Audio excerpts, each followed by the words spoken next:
Hello, everybody. Today we're going to be looking at the Nile Fortune Cards 68X with gold edges by U.S. Playing Card Company, produced in Cincinnati, Ohio. Now, these were printed between 1897 and 1904. And this one is in particularly great condition. I've seen a few of these so far through my uh, ventures of collecting and selling Oracle and Tarot cards. Now, this is more of a Oracle deck rather than a Tarot deck, and they come in these green boxes. I've also seen red and an off-white tan one. So when you get these, they're going to come in this slipcase as stated, and it's a pretty thick cardboard. As I said, this is a fairly nice one. I don't think the person that had this used it too often. Now, when you open the deck, it's going to usually come with a small book. Okay, it's only 3 or 4 pages, and it tells you how to use the deck. Now, this is a gilded copy. There are ungilded versions, and as you can see, there is the gold shining on the side. And this is a very interesting deck because you can lay them different ways, connecting with different topics, right? So, news received at night, a change of plan is advisable. Or you could read it many different ways. You could read it this way too. In the evening, strong opposition from your friends, okay? So, this is a really cool deck.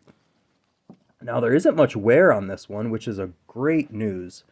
And sometimes they will also come with this card, the guarantee card. The company was guaranteeing feasibility of the deck at the time. I don't think that it would still be applicable to this day. And then there's also usually a life card. So this one is untouched. And let's do a quick flip through and get this on the road.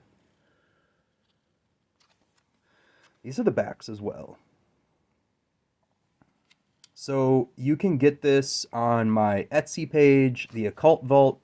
You can also get this on my website, the Tarot Authority.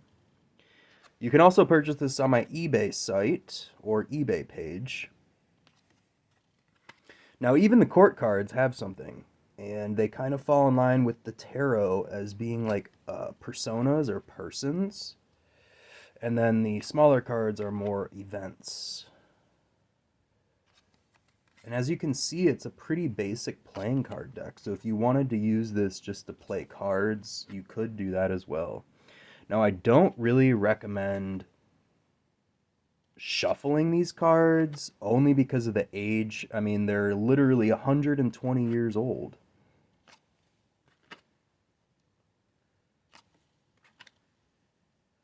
Very cool deck, great condition for the age. I cannot emphasize enough how great this deck looks. Let's see if I can... Nope, okay. We're just going to stay at this one.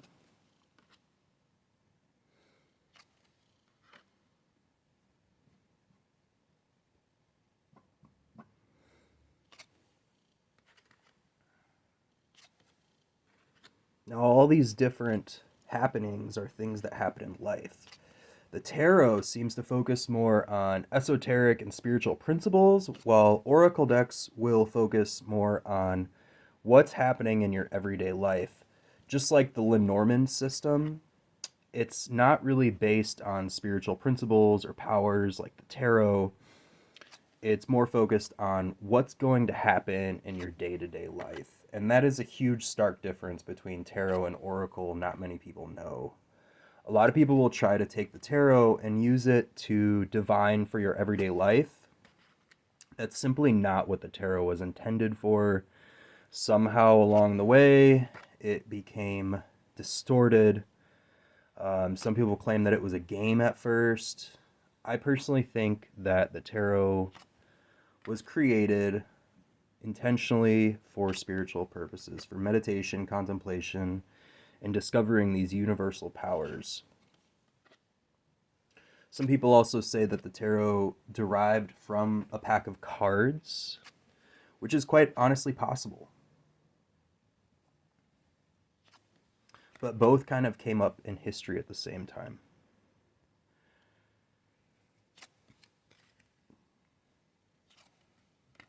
And we'll get a zoom in on the backs of these one more time before it's put away.